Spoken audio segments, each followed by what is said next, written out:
1인 가구가 40%를 넘어섰습니다. 참 많은 사람들이 혼자 살죠. 당연히 내가 먹고 살려면 나를 나 스스로 먹고 살려야겠다라는 생각을 쭉 하고 있었던 것 같고, 어느새 흔한 일이 되어가는 혼자 살기. 나만의 삶을 혼자서 이렇게 만들어가는 거는 두 번째 20살을 내가 산다라는 느낌이 되게 강해요. 제일 중요한 건 자유. 제 삶을 제가 결정할 수 있다는 것. 어려운 점도 있을 테고 좋은 점도 있을 테지요. 동거는 하더라도 1인 가구는 유지하고 싶어하는 욕구들은 계속 늘 수밖에 없어요. 이 분위기에서는. 들여다볼수록 특별하다기보다 자연스럽다는 생각도 듭니다.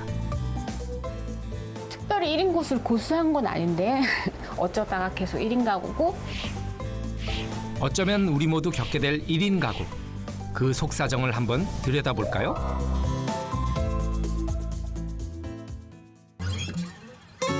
(1인) 가구가 늘어나는 현상은 전국적으로 벌어지고 있습니다. 변화가 가장 빠른 곳이 서울인데 몇 년 사이에 1인 가구 전용 공간도 크게 늘었죠. 늘어나는 속도도 해가 갈수록 빨라지고 있습니다. 2000년대 들어 눈에 띄게 늘어나기 시작한 이래 해마다 큰 폭으로 늘어난 1인 가구는 어느새 세계적으로도 손에 꼽히는 상황입니다. 올 상반기에 40%를 넘어 한 집 건너 1인 가구일 정도입니다.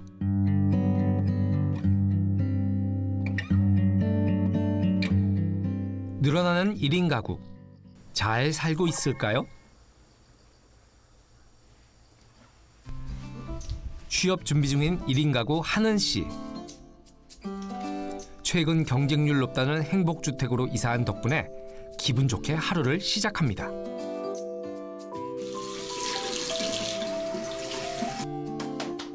(1인 가구 맞춤 주택이라 편리한 게 많죠. 고향에서 사범대학을 졸업하고 임용고시 준비 겸 미래를 더 고민하고 싶어서 서울로 온 게 4년 전. 주머니 가벼운 청년 1인 가구들이 많이 산다는 고시원에서 시작해 원룸을 거쳐 이곳에 정착했습니다. 좀 도시로 오고 싶어서 약간 상경을 했는데 그때는 약간 돈도 별로 없었고 그래서 그때는 1.5평 정도였을 것 같은데 이렇게 누워있고 침대 공간 정도의 틈이 있고 그 뒤에 이렇게 책상이 있고 책상 바로 옆에 샤워실 있고 딱 그 구조였어요. 그리고 책상 밑에 냉장고 있고. 지금 이렇게 창문이 있지만 거긴 창문이 없었기 때문에 낮인지 밤인지 알 수 없거든요. 불을 꺼놓고 있으면은 솔직히 좀 힘들긴 했어요. 너무 좁았기 때문에 사람이 살아가는데 최소한의 평수가 필요하구나 이런 생각을 했었어요. 가끔씩 아르바이트도 해가며 조금씩 좋은 공간을 찾아 이사했죠.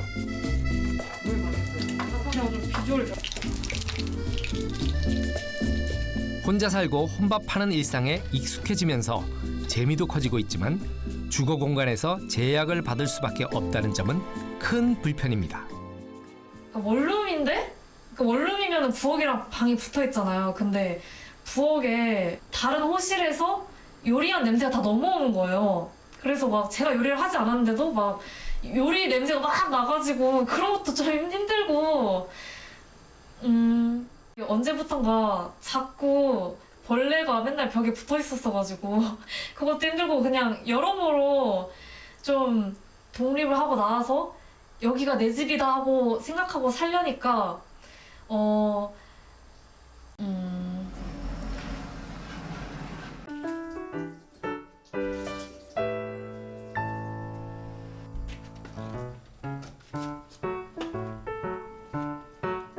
세 번째 집인 이곳 행복주택은 정부와 지자체가 주거약자의 요구에 맞춰 지은 곳이라 주거비가 싸고 좋은 점도 많지만 아쉬움은 있답니다. 사실 여기를 약간 벗어나고 싶어서 다른 데도 알아봤는데 1인 가구의 경우에는 40제곱미터 이하만 신청할 수 있는 그런 기준이 있더라고요. 이 단지만 하더라도 신혼부부라든지 뭐 자녀가 있는 그런 가정? 그런 계층 같은 경우에는 조금 더 넓은 평수에 살 수 있는데 1인 가구는 아예 신청을 못 하니까. 국토부 기준의 최소 주거 면적이라는 게 14제곱미터입니다. 그러니까 한 4.2평 정도 내외. 그러니까 그 규정 정도만 맞춰주면 주거로 공급이 가능해요. 그러다 보니까 굉장히 열악한 주택 공급들이 많이 생겨나고 있고요. 영국이 38제곱미터 11평 정도 되고요. 일본이 25제곱미터 7.5평 정도 내외가 됩니다. 우리나라는 지금 14제곱미터거든요. 그러니까 4.2평 정도. 그러니까 최소한 일본 수준 정도까지는 가줘야 주거 삶이 어느 정도 만족한 공간이 마련될 거고요.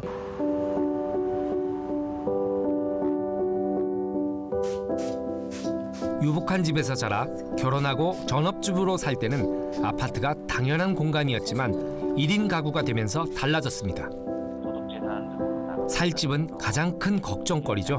제가 만 39세인데 저한테는 이제 청년이 지금이 마지막이고 뭔가 주거급여라던가 어떤 도움을 좀 받을 수 있는 게 있나 싶어서도 그 추첨이 될지 안 될지는 아무도 모르는 거잖아요. 네.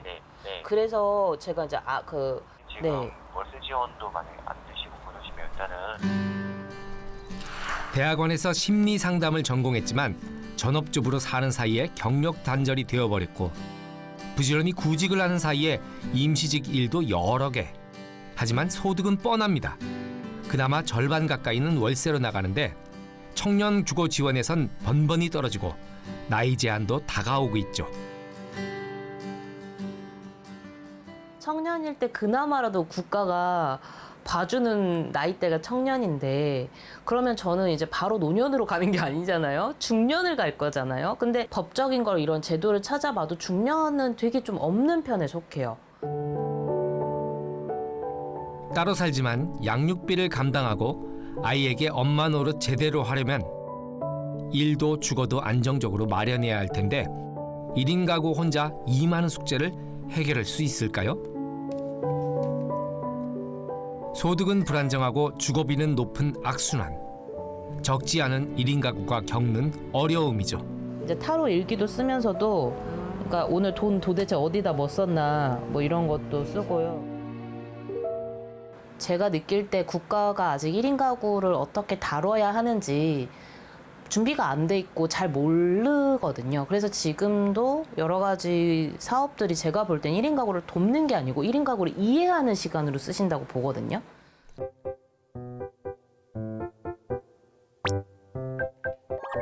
장신재 씨도 1인 가구로 살면서 겪은 가장 큰 어려움이 주거였답니다.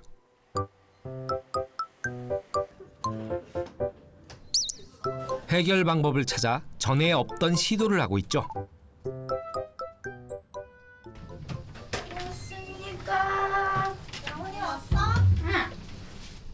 동생?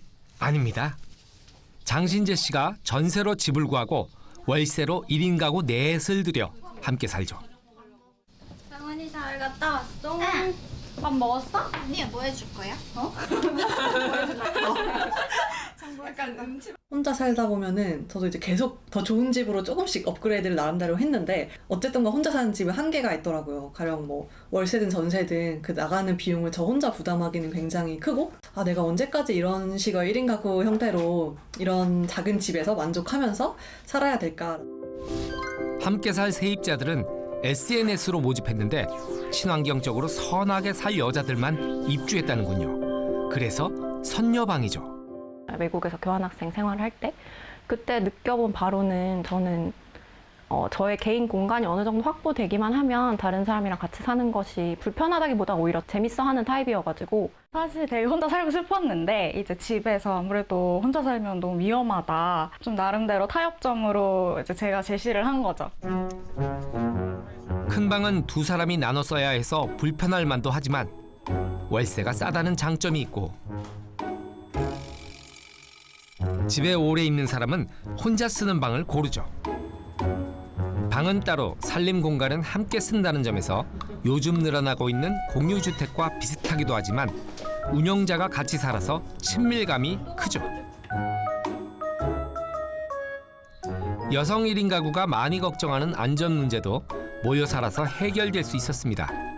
운영자 장신재 씨나 세입자들이나 비슷한 처지라 허물없이 속을 터놓고 지낸답니다. 일하는 곳, 밥 먹는 곳, 쉬는 곳이 모두 다 한 곳에 있는 게 생각보다 힘들더라고요. 여기 들어와서는 넓은 공간을 같이 이용하긴 하지만 사실 독립적으로도 이용할 수 있거든요. 그거를 이제 같은 가격에 모든 거를 다 이용할 수 있다는 점에서 좀 엄청난 장점인 것 같아요. 뭐 입지? 무슨 미팅? 그때 말했던 중요한 그 비즈니스 미팅 내일이거든? 내가 자켓 같은 게 좀 없어. 분홍색 어때? 분홍색도 약간 괜찮아. 이것도 그래? 약간 계약서 쓰고 약간 이런. 신재 씨, 제가 보기엔 분홍색이 제일 나아요.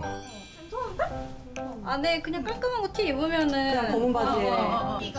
여성 1인 가구들이 모여 살면 이런 장점이 있군요. 그러니까. 공간만 나눠 쓰는 게 아니라 옷을 빌려 입고 서로 잘 어울리는지도 봐주고 돈도 아끼고 폼도 나고 좋겠습니다. 30원 없나? 30원 없어. 야, 너. 30원 안 되겠다. 30원 있더니.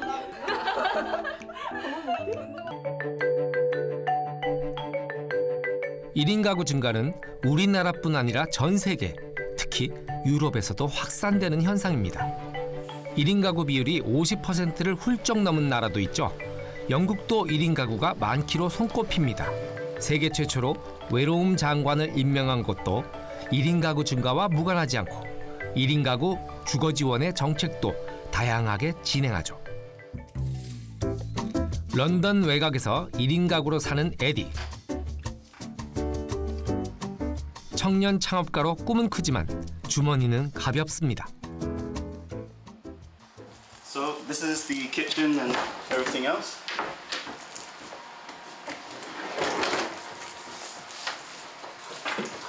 진짜 하이딩. So there's the microwave over here. You've got the fridge. 1인 가구가 늘어나는 현상에 맞춰 공유주택도 빠르게 보급되고 있고 수요가 많은 청년 공유주택은 보급이 더 빠르답니다. Most of the tenants are actually young professionals. So lots of they're working for a lot of major companies, and they've kind of accelerated their careers in that regard. Who want a different kind of living, who've had the experience of living in London with with lots of other people in just a house, but they wanted a co-living type setup. 1인 최소 주거 면적을 우리의 3배로 규정하여 1인 가구 주거 복지를 지원하죠.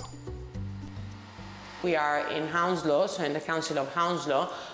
The smaller studio we have, I believe it is provided with a little kitchenette, with a private bathroom, with a double bed, and then you have access to all our communal space.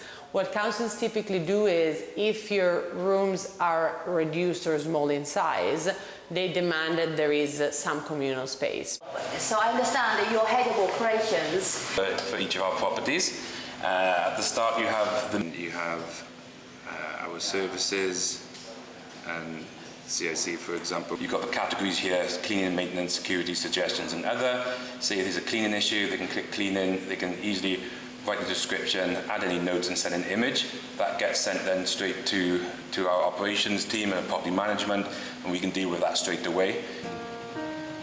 엄격한 법규에 따라 정책적으로 보급되고 있다는 점도 영국의 장점입니다. 주거 비용 부담은 적고 비교적 쉽게 필요한 공간에 입주해 편리하게 살 수 있다 보니 1인 가구 주거에 따른 사회적 부담도 그만큼 줄어들고 있죠. 비슷한 처지의 1인 가구가 불편 없이 살 수 있는 공간은 주거뿐 아니라 1인 가구를 둘러싼 고립 문제 해결에도 도움이 되고 있습니다.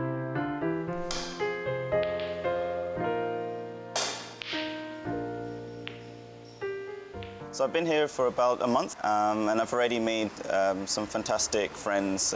We all go out for lunch. So yeah, I'm a newbie, but finding my feet in Hounslow. 당분간은 집을 소유할 생각을 하지 않는다는 에디. 살기에 불편하지 않다면 빌려 쓰는 집으로 충분하고 그런 수요가 더 좋은 공유주택을 만들어내죠. It's understood that people will typically spend a lot of time, not a lot of time in their room, just to sleep and maybe sometimes work from there. but the communal space becomes really, really important. But they still have access to communal spaces, events, and so they still feel very connected to the community. 1인 가구가 불편 없이 살 수 있도록 하는 정책은 주거뿐 아니라 관계, 정서적 고립에서도 시행됩니다. Nice to meet you. Hello, thank you for inviting. I think that we first started thinking about loneliness and researching loneliness in a way that was very focused on older people, but we've subsequently come to understand that younger people can be affected by loneliness as well, and perhaps even more so. The reason for that is probably that when you're younger, there's a lot of change happening in your life. People might be moving for work or for education. Government and charities to have kind of services to find people and then give people the right support to develop relationships that will help them to become less lonely. 인천엔 1인 가구 마을도 있답니다. 1인 가구끼리 모여 살죠. 피곤해. 맞아. 사실이야. 왜? 기타 가져오는 거 맞아. 다시 찍으려고. I got guitar. 오케이. 10년 전 귀농하고 싶은 청년 1인 가구들이 모여서 우리 동네 사람들이라는 공동체 마을을 만들었고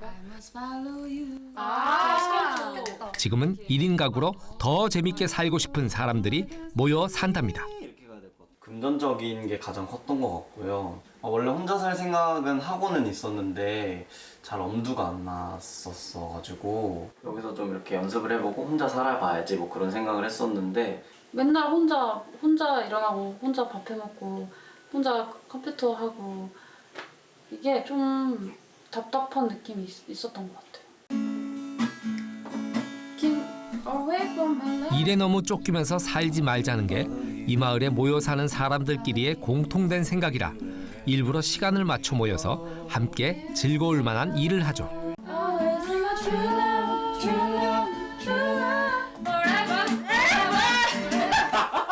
이렇게 하는 거지.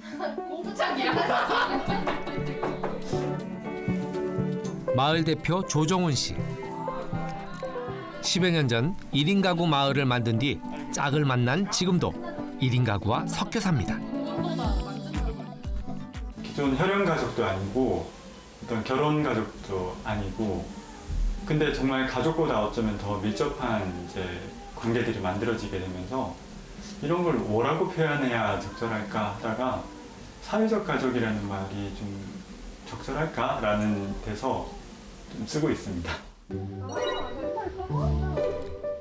마을 안 빌라 여러 곳에 흩어져 전월세나 자가로 집을 구한 1인 가구가 수십 명. 1인 가구 각자가 다달이 내는 비용으로 주거비와 생활비가 해결됩니다. 정기적으로 모이고 모든 일을 회의를 거쳐 결정해 갈등 없이 살림이 꾸려지고 있는데 공동 출자로 마련한 집에 대한 법적 권리는 고민이랍니다. 은행에서 대출을 받거나 해야 되는데 그러니까 부부가 아니면 대출이 쉽지가 않더라고요. 만약에 집주인이 이제 사망하게 되면 이 재산을 처리해야 되잖아요. 근데 실제로는 많은 사람들이 거기에 출자를 했지만 법적으로 그걸 증빙할 수 있는 방법이 없기 때문에 제도의 도움을 못 받는다고도 볼 수 있을 것 같습니다.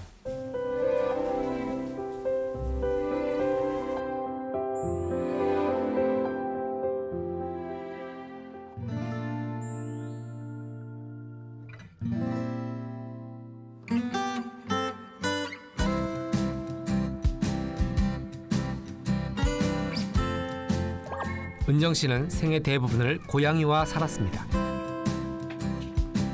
너무 바쁘게 일해 번아웃이 왔던 순간도 고양이들 덕분에 벗어났죠.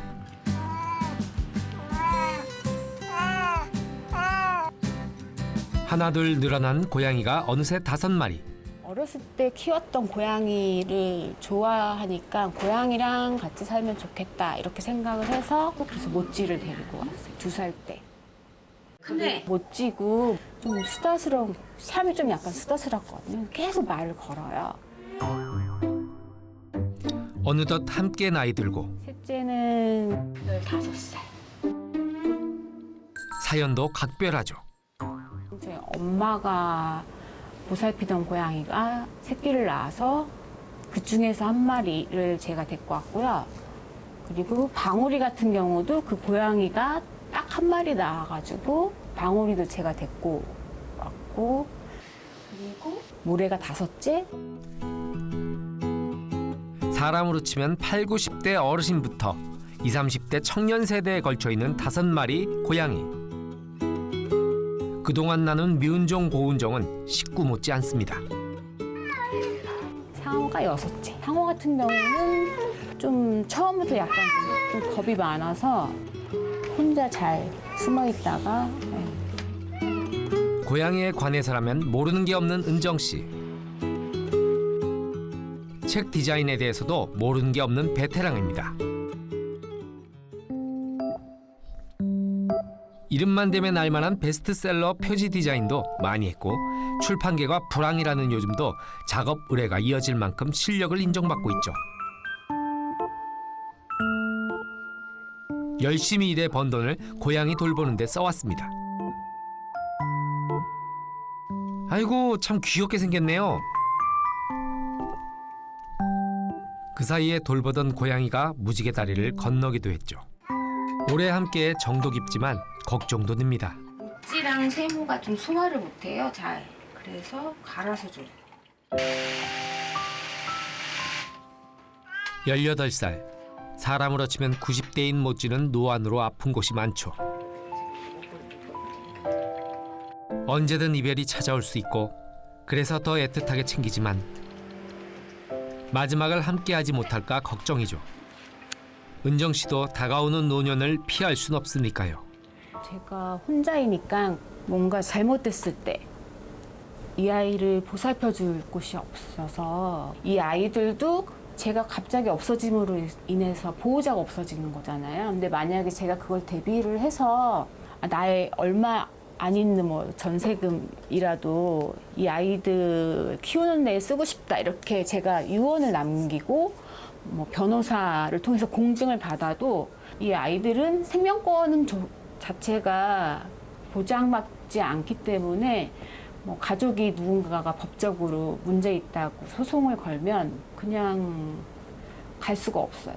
동물권에 대한 생명권이 더 좀 법적으로 좀 돼야지 그게 차츰차츰 이루어질 수 있을 것 같아요.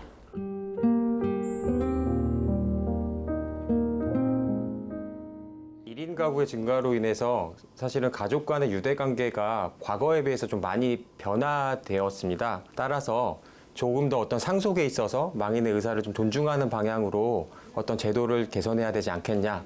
그 재산이 본인의 의사와는 무관하게 사실은 더 넓은 범위로 넘어갈 수 있는 가능성이 있기 때문에 유류분권의 어떤 범위 제한이라든가 상속제도 개선이 전반적으로 좀 논의될 필요가 있다고 생각합니다. 가끔은 고양이를 두고 외출도 합니다. 고양이 치료와 돌봄을 걱정하다 알게 된 협동조합. 자주 모여 속 이야기와 고민을 나누죠. 오늘은 멀리 사는 회원을 만납니다. 독일에 있는 우리 딸기 엄마한테 한번 연락을. 된다. 소리 이게 제일 큰 건가? 독일로 이민 간 회원과 영상통화. 묘르신. 아유, 늙었죠.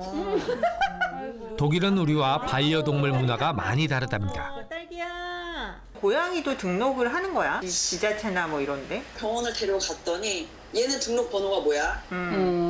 이렇게 스캔을 다 하더라고요. 그러면 오자마자 병원에 그러니까 가면 일단 우리는 주민등록번호 이렇게 쓰잖아요. 네. 그렇듯이 얘는 이 넘버의 애야. 아이디가 그리고 있는 거네, 아이디가.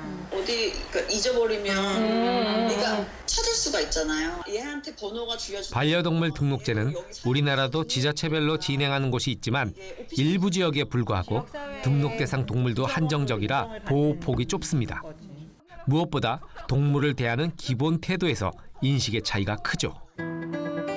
이미 여러 나라에서 동물을 물건이 아니라 존중받아야 할 생명으로 규정하고 있습니다. 인권 존중에 앞선 나라일수록 먼저 제정했죠.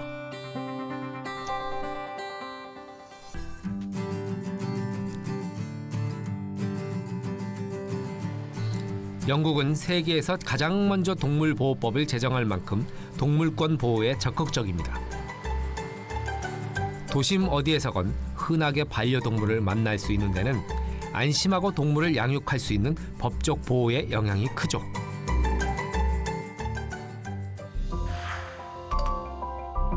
(200년) 전 동물권 운동가 리차드 마틴이 주도해 세계 최초로 동물보호법이 제정됩니다. 당시엔 가축학대 방지 위주였죠.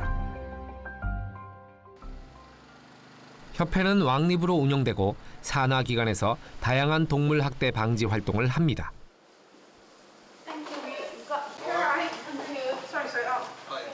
Animal welfare is very much part of, I think, what you'd call British society. It is important that you do recognise animals not just as commodities, but as sentient beings. And in UK, they're in the process of bringing in a new law that actually states animals are sentient beings and have feelings. 동물학대는 아동학대에 버금가게 엄하게 처벌되고 반려동물 입양 조건도 까다롭게 규정해 생명이 함부로 거래되지 못하도록 예방합니다. 반려동물을 소유물로 인식하지 않기 때문에 돌봄을 강화하는 법규가 꾸준히 개정되고 있죠. If somebody may leave in the will, so if you spoke to a friend, you're writing a will, you may say to your friend, would you look after my dog if I died? And your friend says, yes, I would. You may put that in your will that you want your dog to go to that specific person. And that means then legally ownership would transfer to that person. And they would look after the animal on behalf of the person that has died. 영국 사람들은 반려동물을 어떻게 생각하는지 궁금하네요. I have Sullivan. Sullivan, well, he's actually my 7th Cocker Spaniel. But as I say, I've had, is it 7? I think it is 7 I've had Cocker Spaniels over 50 years. I can see you're absolutely in love with the dogs. Yes. So what does dog mean to you? Is companionship, friendship, especially now that there's only me. You know, everybody's gone. So, yes, dogs are life. 사람과 반려동물을 차별하지 않는 게 분명하죠. 이런 인식은 법 체계에 고스란히 반영됩니다.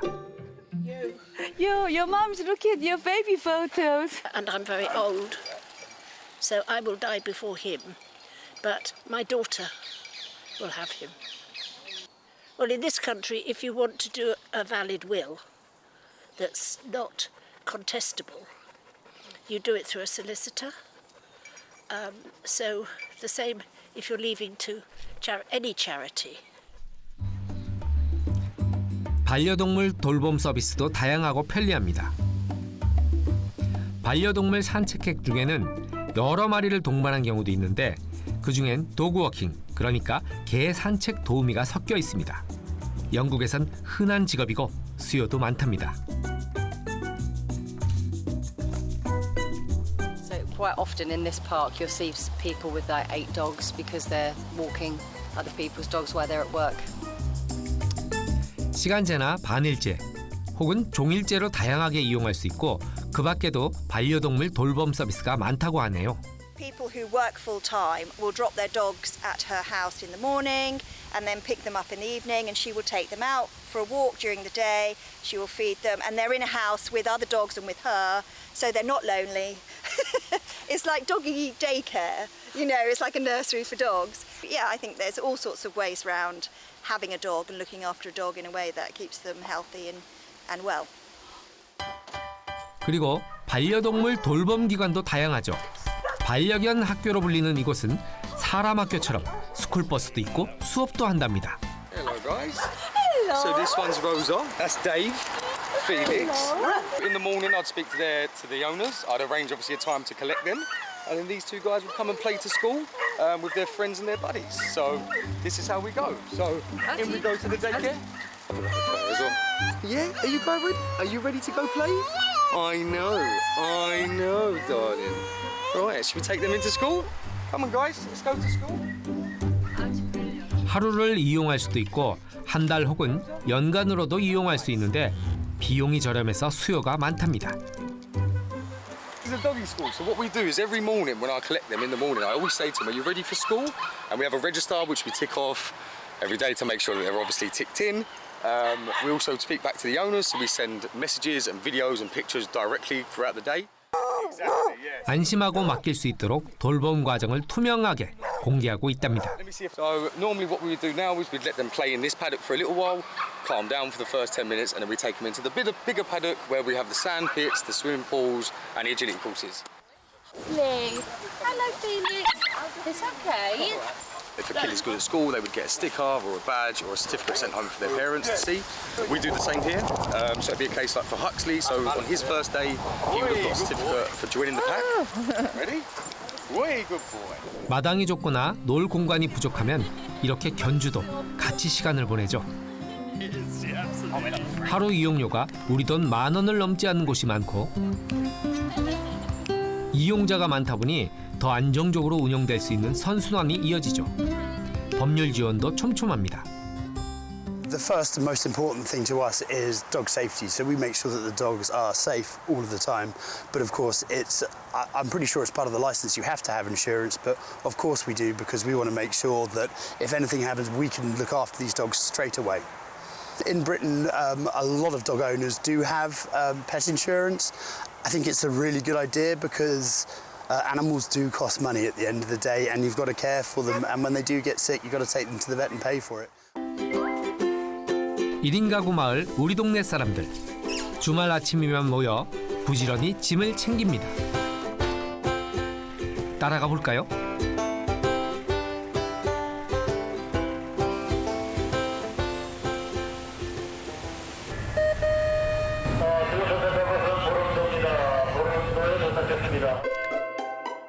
인천 앞바다에 있는 보름도.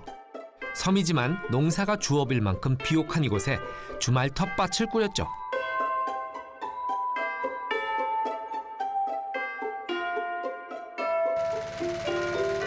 일인 가구끼리 모여 마을을 이룬 것도 귀농에 관심은 많은데 당장 도시를 떠날 수 없는 고민에서였고 그러다 주말 텃밭을 시작해 이어오고 있죠. 수확만큼이나 함께 작업하는 순간이 중요하답니다. 모여 사는 것도 함께라서 중요하죠. 혼자 오래 살았었는데 고립되는 느낌이 좀 있어서 일도 약간 혼자 하는 쪽이라 가지고 지금도 혼자 사는 거 좋아하긴 하는데 같이 사는 게 더 좋구나. 나를 다른 사람한테 맡긴다는 행복이나 그런 쪽에서 더 채워지는 것 같은. 자이든 타이든 혼자 사는 걸 선택했다고 해도 고립된 삶을 원하지는 않습니다. 어떤 형태로 살든 행복할 권리가 있고 고립이 아니라 연결과 돌봄이 필요하죠. 재밌게 놀기도 하고 같이 먹을 거 생산하고 특별한 걸 한다기보다 그냥 인심이 좀 있는 관계, 뭐 오래된 미래 같은 걸까요?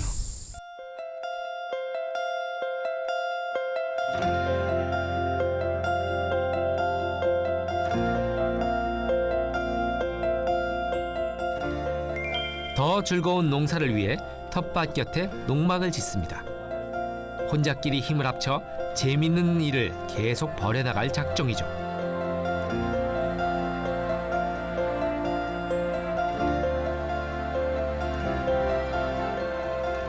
반려견 써니를 위해 뭉친 민정 씨와 태년 씨는 로스쿨 준비나 연구 과제만큼 써니 산책이 중요합니다. 바다 타일. 네, 그리고 여기도 같이 해주신다. 5마리 반려묘를 이웃이 불편해할까봐 아파트 입주는 생각해 본 적도 없는 은정 씨는 창이 있는 빌라로 이사합니다. 따사로운 볕이 들면 더 바랄 게 없죠. 1인 가구는 늘어나는데 혼자 행복하게 사는 사람도 늘어나고 있을까요? 혼자도 여럿도 모두 행복하기는 어려운 일일까요?